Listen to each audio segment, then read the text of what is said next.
Assalamualaikum warahmatullahi wabarakatuh. Innal hamdalillah wassalatu wassalamu ala Rasulillah wa ala alihi wa sahbihi wa man tabi'ahum bi ihsan ila yaumil qiyamah. Kepada seluruh para santri, para santriwati, keluarga-keluarga di antara teman-teman ilmu yang semoga kita senantiasa mendapatkan hati yang diberkahi oleh Allah, kita mendapatkan kemudahan di dalam kehidupan kita, dan tentunya kita berharap betul kita juga diberikan hati yang sehat. Karena pengaruh hati yang sehat itu pengaruhnya banyak dalam setiap sudut kehidupan kita. Tidak ada lini kehidupan kita kalau kita memiliki hati yang baik dan hati yang sehat, maka seluruh lini kehidupan kita pun akan berkualitas. Tentunya ada hadis yang terkenal dan saya yakin pasti kita sering mendengarnya ketika Rasulullah mengatakan ala inna fil jasadi mudghah fa idza saluhat salahatil a'mal kullaha fa idza fasadatil a'malu kullaha. Sesungguhnya di dalam tubuh kita ada sekerat daging. Kalau sekerat daging itu baik, maka seluruh amal-amal yang lainnya pun akan menjadi baik. Dan apabila sekerat daging itu buruk, maka yang lainnya pun akan menjadi buruk. Dan itu adalah hati. Dulu saya menyangka bahwasanya yang baik ataupun yang buruk itu hanya dalam konteks ibadah. Jadi kalau hatinya sehat, maka yang baik itu ibadahnya. Kalau hatinya buruk, maka yang buruk itu adalah ibadahnya. Tapi ternyata Allah memberikan kepada saya itu referensi, ternyata bukan hanya ibadah. Bahkan kualitas kehidupan kita, baik kesehatan ataupun penyakit, itu pun tergantung bagaimana kondisi hati kita.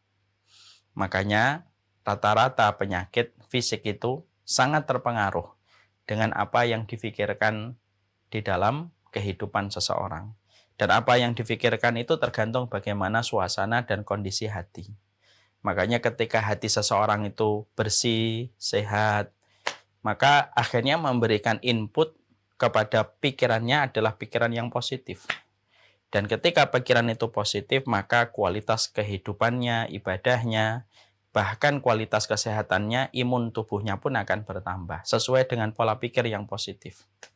Tapi kalau hati seseorang itu sakit, hati seseorang itu mati, naudzubillahi min dzalik, ketika dia menyimpan dendam, prasangka, menyimpulkan, dan lain sebagainya dari sederet penyakit-penyakit hati, maka yang terpengaruh bukan hanya ibadahnya yang buruk, tapi juga kualitas kesehatan dia pun menjadi buruk. Karena berbagai macam penyakit fisik ada akibatnya dan ada kaitannya dengan apa yang ada pada hati kita.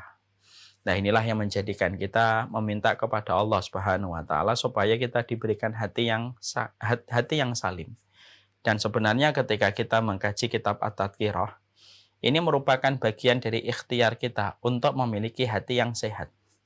Karena tempat mengistirahatkan hati dari kepenatannya, dari kelelahannya, yaitu adalah ketika kita mengingat kematian. Dan Allah kita minta terus supaya Allah itu memberikan kepada kita hati yang salim, hati yang selamat, hati yang bersih, hati yang bening. Tidak menyimpan dendam, tidak menyimpan prasangka, tidak menyimpan kemurkaan kepada ridho dan takdirnya Allah, tidak menyimpan kemarahan, tidak menyimpan angkara murka di dalam hatinya, supaya kualitas apapun yang kita peroleh pada kehidupan kita menjadi lebih baik. Kesehatan pun akan menjadi baik. Imun tubuh pun akan bertambah ketika pola pikir kita positif, dan pola pikir yang positif didapatkan dari hati yang salim. Kajian At-Tadhkirah itu mengistirahatkan hati. Kalau hati banyak istirahat, maka vitalitas dan energi hati itu akan menjadi bertambah besar. Alhamdulillah, tentunya senang sekali kita pada kesempatan kali ini Allah mempertemukan kita kembali di Taman Ilmu. Dan tentunya kita paham dunia itu tidak idealis sebagaimana yang kita inginkan. Karena memang panggung kehidupan di dunia pasti akan memperjumpakan kita dengan kesulitan, dengan kesukaran, perkara-perkara yang mengagetkan kita. Bahkan tidak sedikit yang terkadang membuat kita syok ketika mendapati hal-hal tidak terduga yang kita jumpai pada lembaran-lembaran kehidupan kita. Mengharapkan dunia tanpa ujian dan problematika itu mustahil kita peroleh dan selamanya tidak akan kita dapatkan.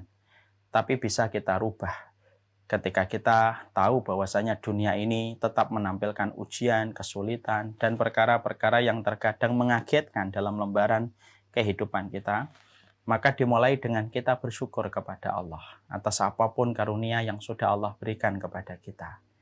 Karena yang membuat dunia tampak lapang, yang membuat musibah menjadi anugerah, yang membuat sesuatu yang keruh menjadi bersih ketika kita bersyukur atas apapun yang sudah Allah berikan kepada kita.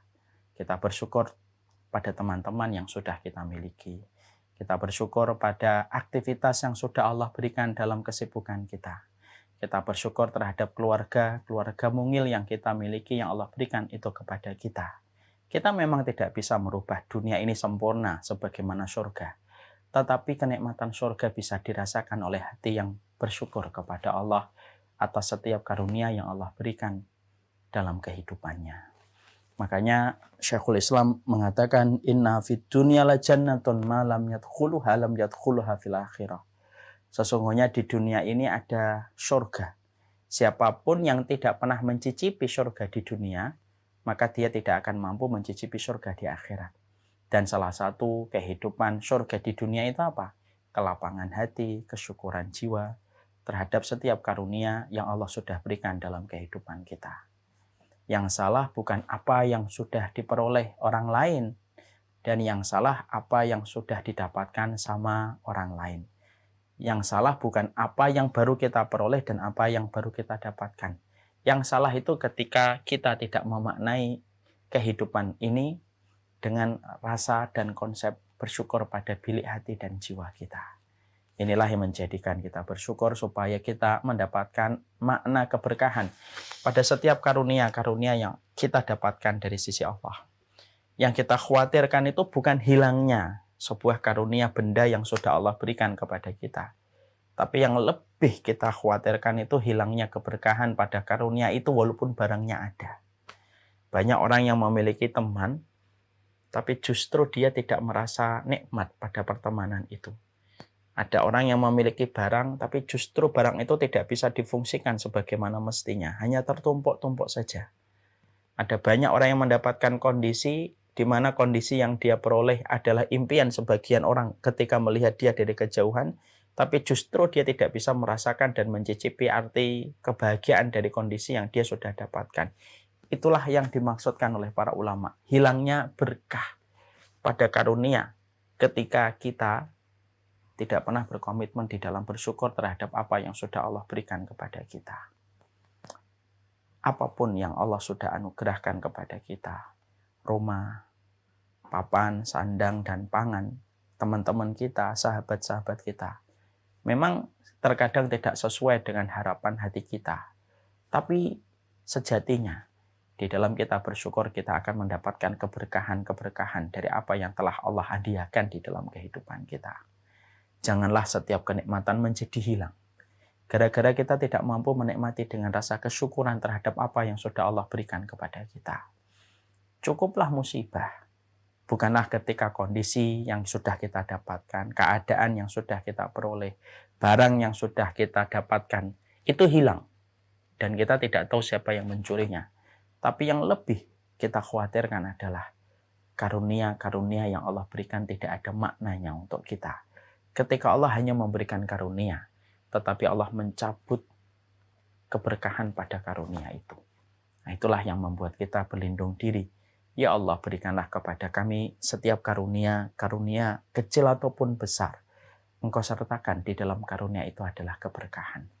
Supaya kita mampu lapang hatinya, mampu mendapatkan arti setetes kebahagiaan pada kehidupan ketika kita tidak pernah lelah di dalam bersyukur kepada Allah Subhanahu wa Ta'ala. Itulah yang kita harus pahami. Kita sebelum membahas kitab At-Tadhkirah, ada sebuah dialog indah dari seorang tokoh salaf yang bernama Fudail bin Iyad. Tentunya kita paham ya, Fudail bin Iyad adalah seorang ulama besar dari kalangan tabi'in. Nah, beliau termasuk Tabaqatul Kubra, yaitu adalah ulama-ulama berkaliber besarnya di antara para tabi'in yang paling mendekati ilmu dan amalnya dengan para sahabat, namanya Tabaqatul Kubra. Maka kemudian Fudail bin Iyad ini, Masya Allah, Fudail bin Iyad ini adalah mantan begal, yang akhirnya beliau bertaubat ketika beliau pernah membegal orang solih, yang akan beliau begal dan orang yang akan beliau begal itu sedang sholat. Masya Allah ya, energi solih itu sampai sedahsyat ini. Orang yang akan dibegal ketika dia solih bisa menyadarkan seorang pencuri walaupun dia tidak menyampaikan nasihat. Ketika orang yang solih itu membaca Al-Quran dan melewati salah satu ayat, alam ya'ni lilladzina amanu an takhsha'a qulubahum li dzikrillah.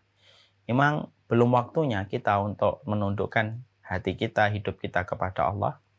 Ketika ayat itu didengarkan oleh Fudail bin Iyad, dibaca sama orang yang solih di satu perjalanan, menjadikan Fudail bin Iyad lalu jatuh pedangnya dan bertaubat, meninggalkan pembegalannya, pencuriannya, perampokannya, dan akhirnya menjadi ulama besar.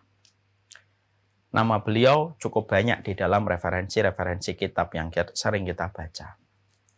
Maka Fudail bin Iyad ini pernah bertemu dengan seseorang, lalu beliau bertanya kepada orang itu, "Kam umruk?" Umurmu berapa? Orang itu kemudian menjawab, "Situ nasanatan." Umur saya 60 tahun. Ketika Fudail bin Iyad mendengar jawaban, umur orang itu adalah 60 tahun, maka kemudian Fudail bin Iyad memberikan respon jawaban. Dan respon jawaban ini penuh dengan makna dan pelajaran yang sangat dalam.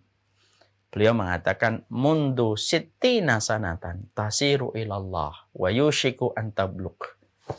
Berarti kamu sudah 60 tahun melakukan perjalanan menuju kepada Allah. Dan sebentar lagi perjalanan itu akan sampai.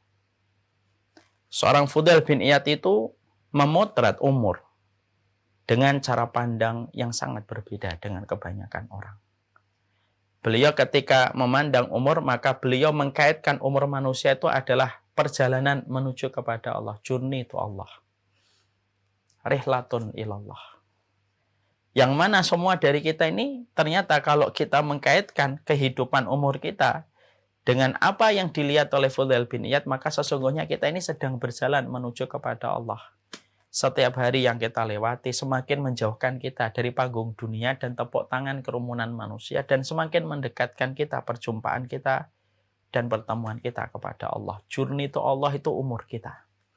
Rihlatun ilallah. Dan sesungguhnya perjalanan ini akan sampai. Saya kalau ditanya umur 42, berarti 42 saya berjalan menuju kepada Allah. Kalau ada di antara yang hadir di sini umurnya 37, 35, 38, berarti itulah perjalanan dia ketika sudah menuju kepada Allah, dan semakin kita mendekati garis finish dalam pertemuan yang kita akan temukan di dalam akhir perjalanan hidup kita, yaitu berjumpanya kita menuju kepada Allah. Ketika kita maknai perkataan yang disampaikan Fudail bin Iyad, disitulah kita mengerti. Yang kita khawatirkan bukan kapan kita akan menginjak garis finishnya. Setelah garis start dimulai semenjak kita balik menuju kepada Allah. Tapi yang kita khawatirkan itu sebenarnya apa yang sudah kita persiapkan ketika kita sedang berjalan menuju kepada Allah. Rihlatun ilallah. Bahasanya indah betul. Rihlah menuju kepada Allah. Journey to Allah. Dan sejatinya perjalanan itu pasti ada garis startnya, dan perjalanan itu pun pasti ada garis finishnya. Dan inilah yang kemudian menjadikan kita memantaskan diri kita. Kalau kita memaknai setiap tahun yang berkurang, setiap hari yang selalu berkurang, dengan hari-hari yang telah kita lewati, maka semakin banyak pertanyaan bekal yang kita harus hadirkan. Ketika perjumpaan itu niscaya akan datang ketika berjumpa dengan Allah.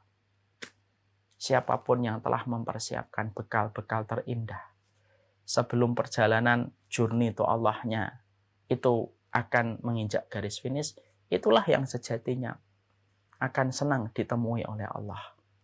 Dan siapapun yang mereka menyadari bahwasanya kehidupan ini adalah perjalanan dia kepada Allah, dan dia membenci garis finishnya, mungkin karena dosanya, mungkin karena kemaksiatannya, mungkin karena aktivitas yang tidak bermanfaat yang dia lakukan, sampai akhirnya dia membenci kehidupan ujung dan ajalnya, padahal kehidupan ini perjalanan kita menuju kepada Allah. Ingat, Allah pun lebih benci bertemu dengan kita nanti, sebagaimana kita tidak memaknai hidup kita adalah perjalanan kita menuju kepadanya.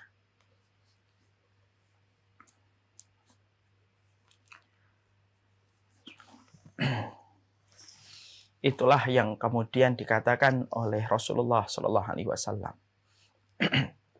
Nabi mengatakan, "Faman ahabba liqa Allah, ahabba liqa'ah.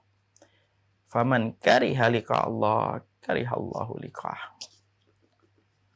Siapapun yang senang gitu ketika dia akan berjumpa dengan Allah, Allah itu jauh lebih senang ketemu dengan dia, sebagaimana dia senang ketika akan berjumpa dengan Allah. Bekal-bekal dia persiapkan pada journey panjang yang dia lewati pada kehidupan yang Allah anugerahkan kepadanya. Rasa rindu memenuhi hatinya. Rasa kangen ada pada pucuk-pucuk hati jiwanya. Dia senang. Maka Allah pun akan lebih senang bertemu dengan dia nanti. Siapapun yang melihat kematian merupakan perjumpaan yang akan mempertemukan dia dengan Allah, maka itulah yang akan menjadikan Allah pun jauh lebih senang bertemu dengan dia, sebagaimana dia itu senang bertemu dengan Allah. Sebaliknya, siapapun yang benci bertemu dengan Allah, ketika dia menuju kepada garis finishnya, pada perjalanan, pada journey to Allah dan rihlatun ilallah yang dia lewati, lalu dia membenci, karena maksiatnya, karena dosanya, kelalaiannya, tidak mempersiapkan referensi sebelum garis ajal itu datang pada garis finish, pada ajal yang ditentukan oleh Allah. Siapapun yang benci pada kematian, padahal kematian itu memperjumpakan dia dengan Allah, Allah lebih benci bertemu dengan dia nanti. Itulah yang menjadikan kita, kenapa kita kaji materi At-Tadhkirah, Ustaz? Selain karena alasan kita mempelajari materi ini tuh untuk mengistirahatkan hati dari berbagai hal panjang angan-angan yang terus tumbuh pada pikiran kita kalau melihat dunia. Pandangan kita terhadap dunia itu kan menjadikan panjang angan-angan, sadar atau tidak sadar. Kita begini, kita ingin begini, kita ingin begini, kita ingin begini. Dan tidak ada yang menghentak dan mengagetkan seseorang ketika dia telah merawat angan-angannya yang panjang, kecuali yang memotongnya adalah ajal kematian dan mengentakkan dia ketika dia sudah bangun di alam barzakhnya. Ya. Materi ini menjadikan kita akhirnya mengistirahatkan hati dari berbagai macam obsesi yang tidak pernah puas kita peroleh. Di satu sisi yang lainnya, ini merupakan upaya bekal dalam perjalanan kita menuju kepada Allah. Karena sejatinya umur yang berkurang setiap detik dari menit, jam, hari dan pekan dan bulan-bulan dan tahun, itu merupakan perjalanan kita, rihlatun ilallah, yang terus mendekatkan kita kepada garis pertemuan kita dengan Allah. Makanya dengan kita mengkaji kitab At-Tadhkirah, walaupun panjang, tebal, kita juga tidak tahu kapan ini kita akan selesai dalam kajian panjang kitab ini. Yang menjadikan kita paham bukanlah ujung dari materi kitab ini kita selesaikan, tapi adalah bagaimana materi-materi yang ada pada kitab ini mengistirahatkan hati kita dari penatnya kita mengikuti obsesi dunia dan menjadikan bekal-bekal kita pada perjalanan kita, rihlatun kita kepada Allah Subhanahu wa taala. Semoga ini bisa menambah booster dan menambah why-nya kita kenapa kita mengkaji tentang kitab At-Tadhkirah. Setelah kita menyampaikan muqaddimah, maka kemudian kita akan sampaikan gambaran umum pencabutan nyawa dan alam kubur halaman 241. Kita akan pelajari 241, 200 sampai 250 insyaallah. Ya.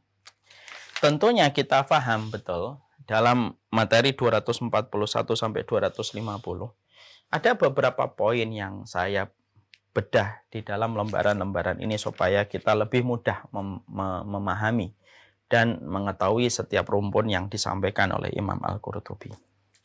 Di sini tentunya kita paham bahwasanya kehidupan manusia itu adalah ketika manusia bertemu dengan jasad dan ruh yang menjadi satu pada kehidupan ketika seseorang hidup di dunia. Kita bicara tentang ruh sebentar karena pencabutan nyawa itu pencabutan ruh Berarti kita harus pahami tentang ruh terlebih dahulu sesuai dengan ilmu yang Allah sampaikan kepada kita. Walaupun kita tidak menafikan bahwasanya pengetahuan kita tentang ruh tidak kita ketahui secara luas, kecuali yang Allah sampaikan kepada kita hanyalah sedikit. Sebagaimana yang kita tahu di dalam surat Al-Isra 85, yas'alunaka 'anir ruh. Qulir ruhu min amri rabbi wa ma utitum minal ilmi illa qalila. Orang-orang itu berkata tentang ruh. Maka katakanlah Muhammad, orang-orang yang selalu bertanya tentang ruh, sesungguhnya ruh itu adalah urusan dari Robku. Dan tidaklah kita manusia diberikan pengetahuan tentang ruh illa qalila, kecuali sedikit. Jadi kalau kita bicara tentang ruh itu, apa yang dibedah dan dibahas oleh para ulama itu sedikit pengetahuannya.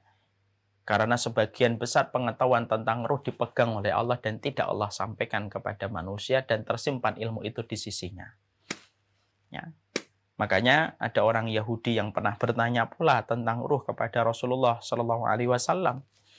Lalu kemudian Rasulullah menyebutkan surat Al-Isra 85 untuk menegaskan bahwasanya ruh adalah hak prerogatifnya Allah.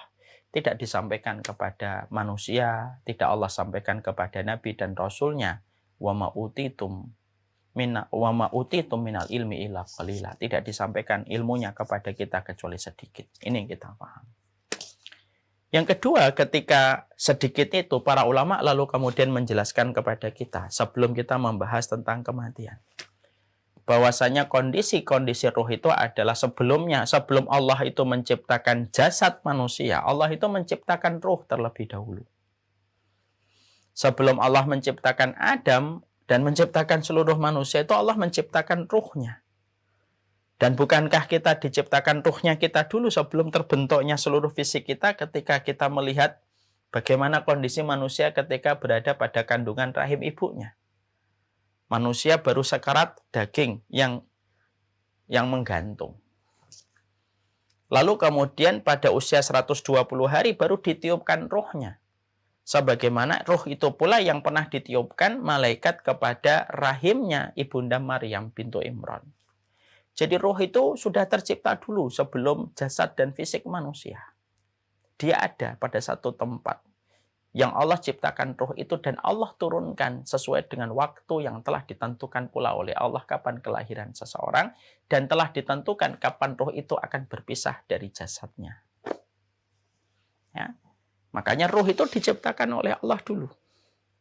Jadi sebelum seseorang itu mengandung, seseorang itu hamil, maka Allah mengetahui kapan fulan ini hamil, kapan fulanah ini akan mengandung. Maka Allah sudah siapkan ruh-ruhnya sebelum masing-masing wanita itu mereka akan mengandung anak-anak mereka.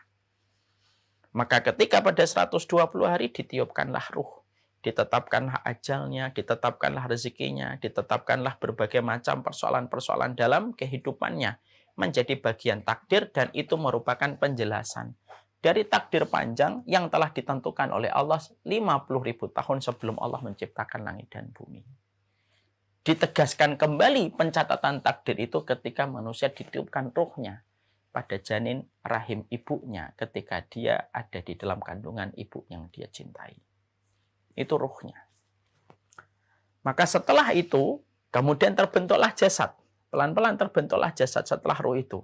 Lalu kemudian terbentuklah fisik yang semakin sempurna. Lalu akhirnya janin melakukan aktivitas makan, minum dari pusar ibunya sampai akhirnya dilahirkan. Dan ketika seseorang itu lahir, maka sesungguhnya ketika seseorang itu lahir, maka disitulah ruh dan jasad akhirnya datang bersamaan. Cuma yang paling dominan ketika kita hidup adalah jasad kita. Lebih dominan daripada ruh kita. Makanya kalau dipukul, kita memar menjadi biru. Kalau ditampar, membekas merah di pipi. Maka itu menunjukkan kepada kita, ruh dan jasad ini ada. Lalu ada pertanyaan yang disampaikan kepada seorang ulama, dijawab sama Syekh Abdurrahman As-Sa'di. Apakah ruh itu berbentuk kayak manusia? Iya, ruh berbentuk sebagaimana manusianya. Ruh itu berbentuk sebagaimana kitanya. Bentuk dari manusia yang Allah berikan kepada ruh itu fisik. Jadi bentuknya ruh itu ya sebagaimana fisik manusia itu. Maka ketika kemudian kita dalam kehidupan di dunia, maka yang dominan itu adalah jasadnya. Walaupun ruhnya itu tetap ada. Ruhnya itu ada. Tapi yang paling dominan itu adalah jasadnya. Sehingga rasa sakit, dari bekas-bekas rasa sakit, pukulan, tamparan, tendangan itu membekas kepada fisik. Tapi ruh juga merasakan akibatnya. Tapi tidak dominan sebagaimana jasad yang merasakan akibatnya secara langsung. Maka ketika terbakar kulit kita terasa sakit sekali. Tetapi yang sakit adalah jasadnya. Ruhnya merasakan sakit, tetapi rasa sakit itu tidak sebagaimana dominan fisik yang merasakan. Dan itu yang terjadi pada kehidupan manusia ketika ruh itu ada. Lalu ketika akhirnya perjalanan manusia menuju kepada sebuah kematian, maka pada saat itulah proses pemisahan ruh dan jasad itu dimulai.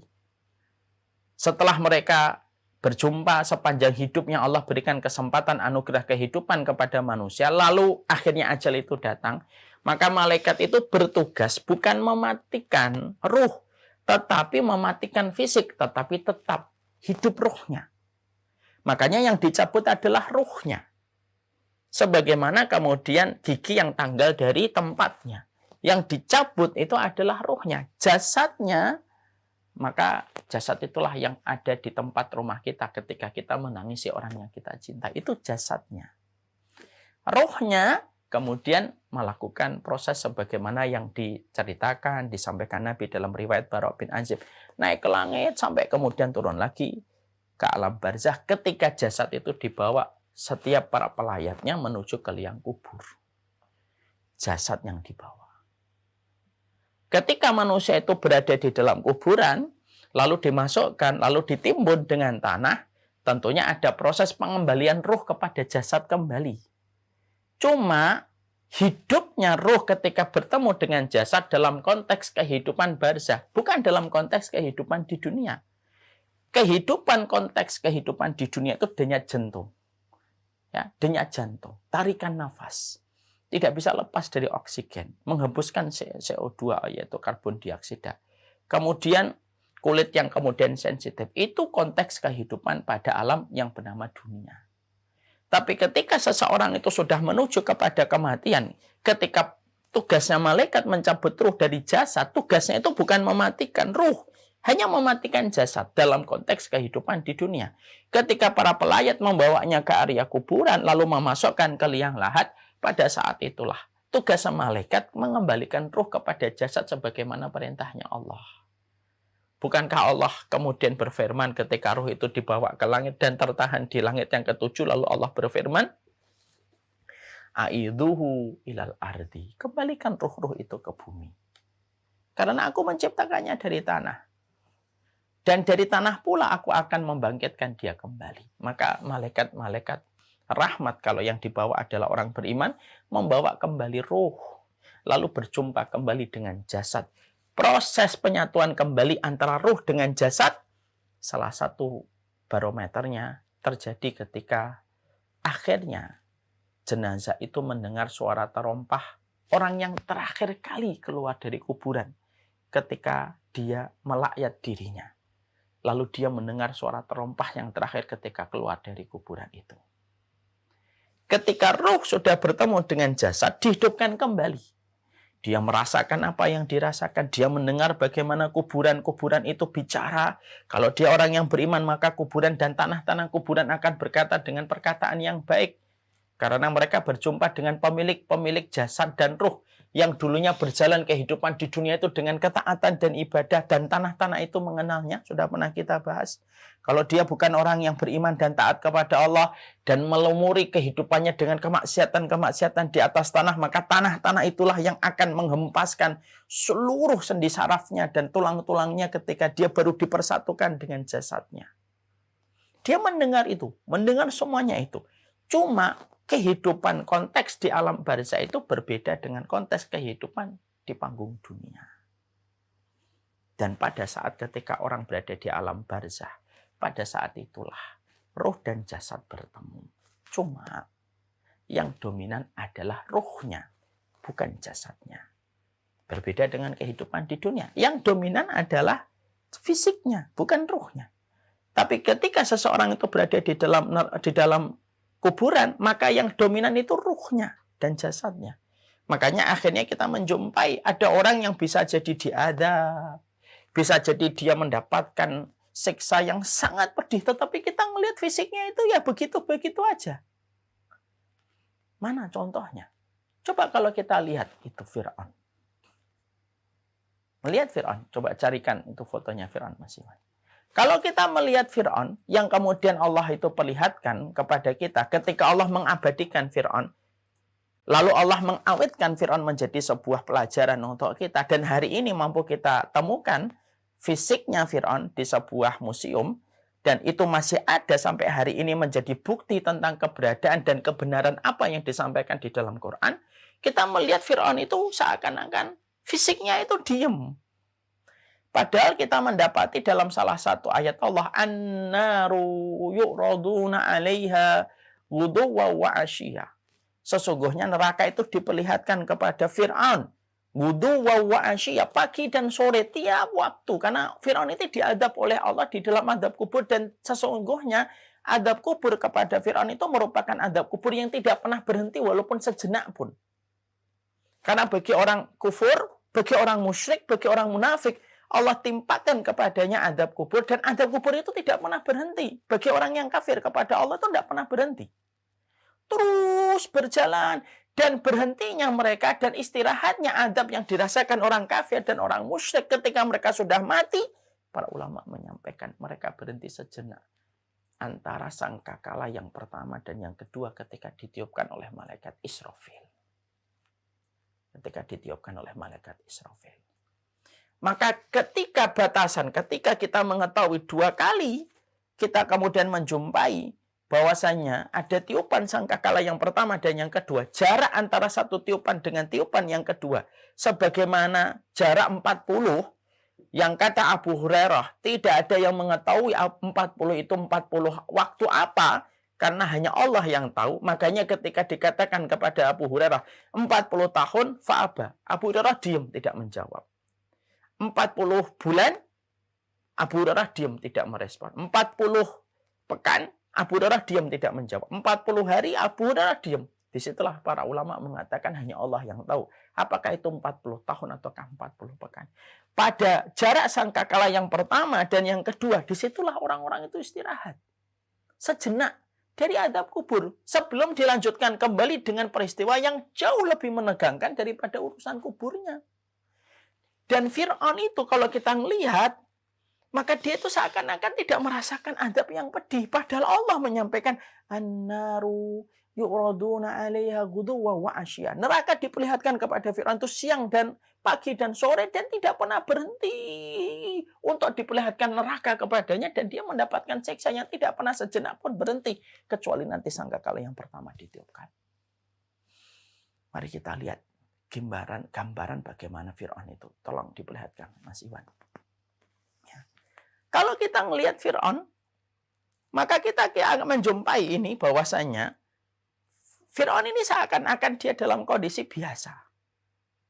Dia tidak merasakan sakit. Memang betul, secara fisik tidak merasakan. Karena yang dominan itu adalah ruhnya, bukan jasadnya. Ya. Tapi bukan berarti bahwasanya Allah itu tidak memperlihatkan beberapa kisah nyata yang Allah terkadang memberikan kepada kita sebuah kejadian. Kadang-kadang fisik pun Allah perlihatkan. Allah perlihatkan fisik itu. Bagaimana fisik itu kemudian terlihat bekas-bekas adab dan bekas nikmat kuburan. Untuk menambah keyakinan orang-orang yang beriman. Ya. Ada beberapa jasad yang Allah itu berikan tanda. Pada fisik itu, walaupun yang merasakan kenikmatan itu ruhnya, yang merasakan adab juga ruhnya, tapi terkadang Allah berikan tanda-tanda bagi sebagian kisah-kisah nyata yang kita dapatkan dari kisah-kisah yang pernah kita dapatkan. Allah perlihatkan bekasnya pada fisik ketika orang mati supaya menambah keimanan dan keyakinan bagi orang-orang yang beriman kepada hari akhir dan kematian. Contoh, kita mendapati kisahnya Hamzah ketika kota Madinah pernah tergenang dengan banjir besar. Sampai banjir itu menggenang di pekuburan Uhud. Menyingkap kuburan satu persatu dari para syuhada Uhud. Dan ada salah satu di antara jasad itu yang dikatakan oleh para ulama bahwasanya itu merupakan jasadnya Hamzah. Karena dikaitkan dengan letak luka yang didapatkan oleh Hamzah, yaitu bagian perutnya yang terurai, dan bagaimana kondisi jantungnya sudah tidak ada. Dan Allah perlihatkan bagaimana seorang Hamzah pada saat itu yang sudah ribuan tahun meninggal dalam peperangan Uhud, seakan-akan masih menetes darahnya segar, seakan-akan baru meninggal kemarin. Mari kita lihat ini. Ya. وعنكم في 2016 الله أكبر شهداء أسر على بلدة حجة الله أكبر الله أكبر وكم في 2016 أحد الشهداء في القصف بالميج على مدينة حجة الله أكبر الله أكبر. Ini menunjukkan kepada kita, ada yang kemudian Allah perlihatkan contoh-contoh semacam ini. Seakan-akan fisik itu memperlihatkan bekas dari nikmat yang Allah berikan ataupun adab. Tetapi itu tidak setiap orang. Jadi Allah itu betul-betul kemudian memberikan pada konteks kehidupan di alam barzah yang betul-betul merasakan itu ruhnya. Jasad itu tidak merasakan. Ada kisah-kisah sedikit yang Allah sampaikan supaya menjadi sebuah keimanan. Contoh nih, saya pernah mendapati ada sebuah kisah nyata dari salah satu circle dakwah itu. Cerita beliau tentang keluarganya yang sudah meninggal 18 tahun kalau tidak salah saya mendengar. 18 tahun meninggal pada satu waktu, tiba-tiba kuburan itu harus dipindah karena urusan yang tidak bisa dihindari. Sudah 18 tahun. Dan ternyata yang mengagetkan adalah sudah sampai belasan tahun meninggal, ketika digali kembali kuburannya,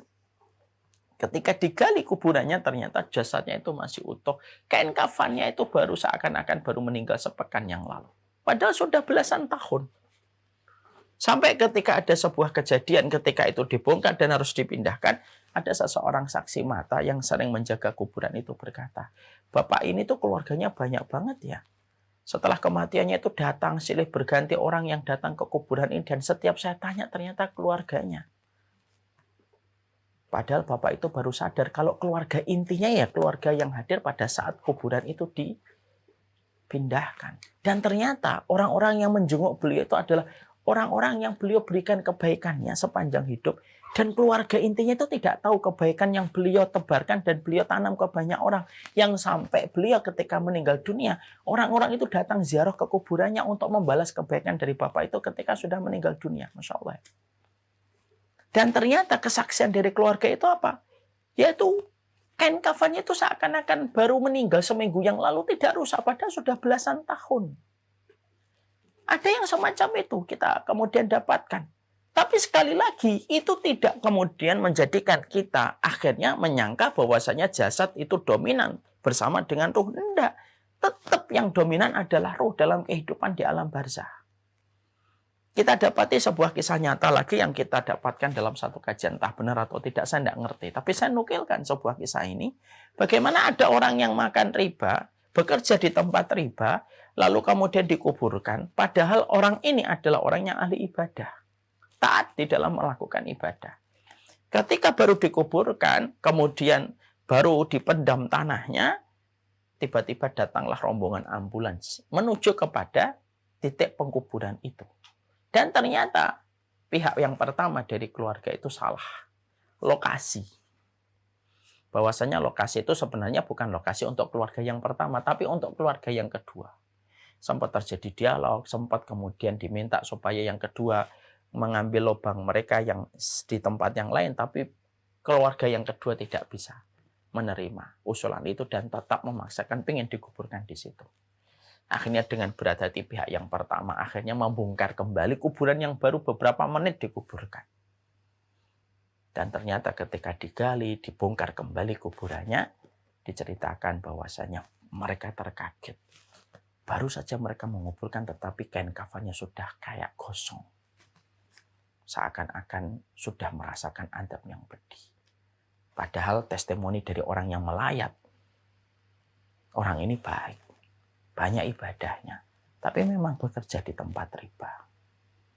Dan lalu bergegas dipindahkan ke tempat yang sultan dan segera kemudian disemayamkan dengan rasa takut dan rasa yang membayangi setiap orang yang melayat pada saat itu. Nah ini menjadikan kemudian kita akhirnya memahami ini ruh. Jadi setelah kemudian dicabut maka ruh itu yang dominan daripada jasadnya. Maka ruh inilah yang kemudian merasakan akibat dari merasakan balasan yang Allah berikan. Kalau dia merasakan nikmatnya surga ketika iftahu lahu baban ilal jannah. Karena di dalam hadis itu dalam riwayat Bara' bin Azib kan dikatakan bukakanlah pintu antara dia dengan surga. Yang merasakan surga itu ya ruhnya. Ada nggak ruh yang sudah di surga Ustaz? Ada. Ada. Tapi yang sudah memasuki surga pada saat ini itu baru ruh, belum jasad. Kenikmatan sempurna untuk memasuki surga itu bukan hanya kenikmatan ruh yang memasuki, tapi ruh dengan jasad. Emang ada Ustadz ruh-ruh yang hari ini sudah masuk surga? Ada. Karena kita menjumpai dan kita mendapati ruhnya para syuhada yang mereka gugur di jalan Allah. Tidak ada niat mereka ketika mereka berperang kecuali membela kalimat Allah, kecuali mereka ditaruh di dalam tembolok burung-burung hijau. Yang mana rumahnya ruh-ruh syuhada ini, rumah mereka itu di bawah arsy-Nya Allah langsung. Dan setiap harinya mereka itu memasuki surga untuk menikmati apapun yang disajikan oleh Allah di dalam surga. Dan ketika mereka balik, maka baliknya mereka itu istirahatnya itu di bawah. Mereka itu kemudian tempatnya itu rumah mereka ruh-ruh ini adalah di bawah arsy-Nya Allah. Memang sudah masuk, tapi yang masuk itu baru ruhnya. Jasadnya belum. Sebagaimana kita menjumpai kisah ketika ada salah satu kerabatnya Rasulullah, Ja'far bin Abdul Muthalib. Bagaimana Ja'far bin Abi Thalib ini? Ja'far ini merupakan kerabatnya Nabi. Berperang dalam perang Mu'tah dan beliau gugur. Sebelum beliau gugur, terputus tangannya sebelah kanan, terputus tangannya sebelah kiri. Ketika Nabi harus mengabarkan tentang syahidnya, kemudian Ja'far, maka Nabi berkata bahwasanya Ja'far sudah mati syahid. Malamnya Rasulullah bermimpi bertemu dengan Ja'far. Lalu kemudian pagi harinya Rasulullah berkata, sesungguhnya Ja'far itu kedua tangannya yang putus diganti dengan sayap-sayap malaikat yang dia terbang di antara satu kenikmatan dengan kenikmatan berikutnya di surga. Tapi ruhnya. Sebagaimana kita mendapati sebuah kisah tentang Abdullah bin Haram dari bapaknya Jabir bin Abdillah. Meninggal dalam perang Uhud dalam kondisi mengenaskan. Ya. Lalu ketika Jabir bin Abdillah sedih, ketika Jabir itu kehilangan ayahnya, maka Nabi menghibur Jabir. Sini Jabir. Ala ukhbiruka makallamallahu abaka. Mau nggak aku tunjukkan kepadamu apa yang Allah bicarakan kepada bapakmu? Maka Jabir senang sekali. Mau ya Rasulullah, apa yang Allah katakan kepada bapak saya? Makallamallahu ahadan illa mi wara'ihi hijabin wa kallama abaka kifahan. Maka pada saat itu Rasulullah mengatakan, wahai Jabir, Allah tidak pernah ngajak bicara manusia ketika sebelum terjadinya hari kiamat, kecuali ngajak ruh itu bicara itu di belakang hijab. Makallamallahu ahadan illa mi wara'ihi hijabin. Allah itu tidak pernah ngajak ruh bicara sebelum terjadinya hari kiamat, kecuali di belakang hijab. Tapi ketika Allah menyambut bapakmu, yaitu adalah Abdullah bin Haram, karena kecintaan Allah kepada Abdullah bin Haram, Allah mengajak bicaranya itu kifahan, face to face, tanpa sutroh, tanpa hijab. Lalu Allah menyampaikan kepadanya, tamanna alayya utika, minta apa saja, aku akan kabulkan. Padahal saat itu Abdullah bin Haram sudah mendapatkan surga. Ruhnya yang mendapatkan surga itu. Maka dia sudah mendapatkan surga, minta apa?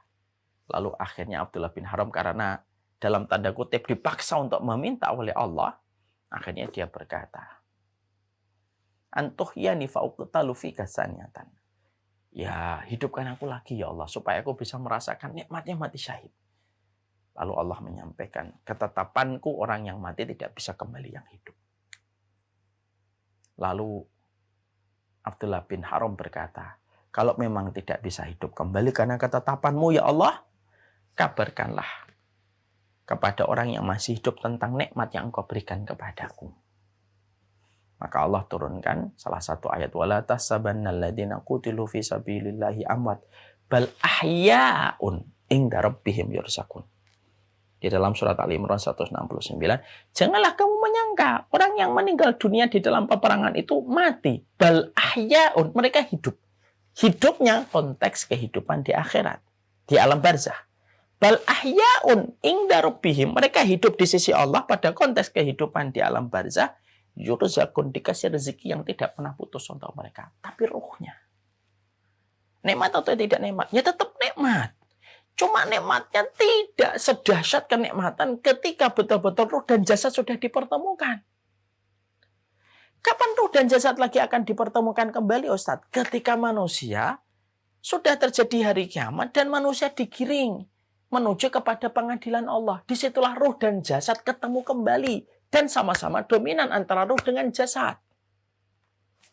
Ketika kemudian kiamat ditegakkan, kata para ulama, ruh dan jasad ketemu.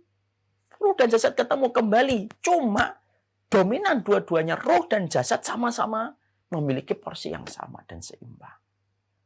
Makanya akhirnya jasad yang Allah nanti berikan kepada kita setelah ditegakkannya hari kiamat, itu tidak sama dengan jasad kita hari ini. Tetapi dengan kekuatan yang berbeda. Jadi nanti kalau dibangkitkan oleh Allah dari kuburan masing-masing manusia, tak terkecuali kita nanti dibangkitkan oleh Allah dari kematian kita, kita akan dibangkitkan. Tetapi dengan fisik yang bertemu dengan ruh. Cuma tidak sebagaimana fisik ketika di dunia. Mereka diberikan kekuatan yang lebih besar daripada kekuatan ketika di dunia. Makanya nanti kan kalau dia masuk surga atau masuk neraka, itu kan akan berbeda lagi fisiknya kan. Kalau memasuki surga diberikan fisik sebagaimana fisiknya Nabi Adam. Tingginya 60 hasta dan paras mukanya sebagaimana parasnya Yusuf. Dan itu akhirnya menjadi sebuah kenikmatan puncak maksimal jasad dan ruh merasakan. Makanya kalau ditanya ada nggak orang yang sudah masuk surga? Ada, tapi rohnya. Tapi ada nggak orang yang memasuki surga hari ini jasad dan ruh? Tidak ada. Karena yang memasuki surga pertama kali, jasad dan ruh itu, yang pertama kali memasuki surga itu adalah Rasulullah. Awaluman yatrukul bab, pertama kali yang mengetuk pintu surga itu adalah, yang pertama kali mengetuk pintu surga itu adalah Rasulullah Muhammad. Disitulah jasad dan ruh betul-betul merasakan nikmat yang luar biasa. Fisiknya disetting oleh Allah dengan penciptaan yang berbeda dengan settingan di dunia. Ditiadakan ingus, ditiadakan kencing, ditiadakan sesuatu yang menjadi aib dan kotoran. Maka kemudian itulah settingan fisik pada kehidupan di surga. Ketika masuk ke neraka, itu pun sama, jasad dan ruhnya merasakan ini. Tapi ada nggak orang yang hari ini masuk neraka, Ustaz? Ada, tapi ruhnya. Tapi belum sampai jasadnya, sampai betul-betul nanti dipertemukan dengan jasadnya. Makanya orang ketika masuk neraka kan, mereka ada yang dibesarkan oleh Allah fisiknya sebagaimana raksasa. Jarak antara satu bahu dengan bahu bisa sejarak perjalanan beberapa bulan dan beberapa tahun. Kenapa kok penduduk neraka dibesarkan, Ustaz? Jasadnya itu dibesarkan, berarti kalau jasadnya dibesarkan, berarti rohnya pun ikut dibesarkan sebesar jasad. Karena roh itu mengikuti bentuk jasad. Ya, kata Syekh Abdurrahman Asadi, roh itu ngikutin jasad, bentuknya jasad. Maka dia kenapa kok dibesarkan penduduk neraka itu sampai dijadikan kayak raksasa? Supaya adab yang dirasakan menyakiti dirinya itu sepanjang dan sebesar jasadnya. Kalau ada penduduk neraka yang bahu antara bahu cuma 60 cm, maka yang dirasakan sakit cuma sebatas 60 cm.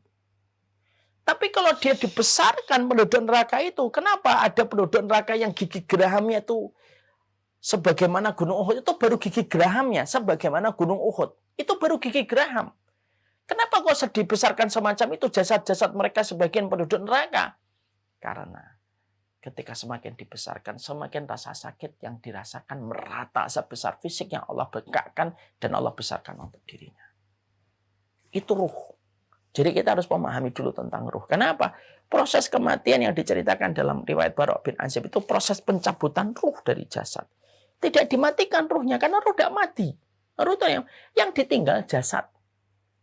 Ruhnya tetap hidup, ruhnya tetap bisa melihat, ruhnya tetap melihat ke atas.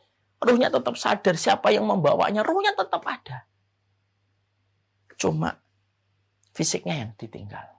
Makanya kalau ada yang kemudian membuat ilustrasi di film-film, saya mati terus kemudian dia bangun gitu, ya itulah ilustrasi yang mendekati, walaupun yang tahu kebenarannya hanya Allah semata.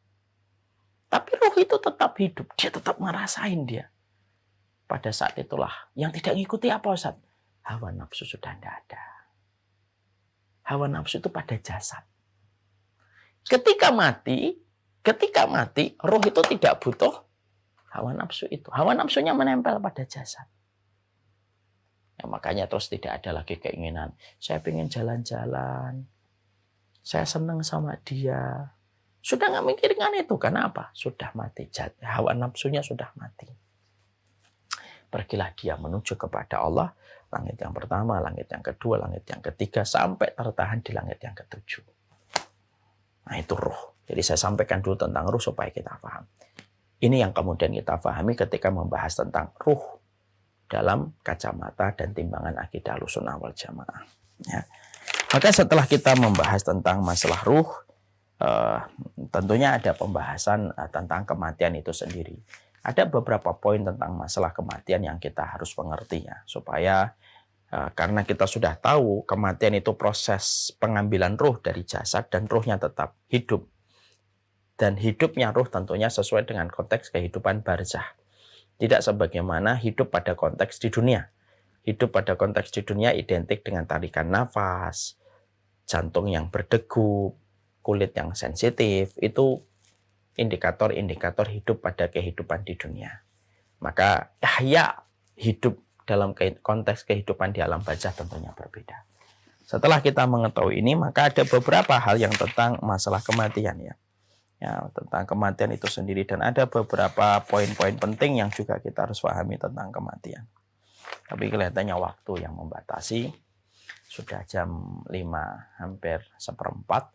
Mungkin ini dulu yang kita sampaikan. Insya Allah pada pertemuan selanjutnya baru kita mulai bahas berkaitan tentang kematian itu sendiri. Insya Allah masih di halaman 241 sampai 250. Wallahu a'lam bishawab. Ini yang dapat saya sampaikan dalam kesempatan taklim kita hari ini. Semoga Allah memberkahi dan menghidupkan kembali hati kita.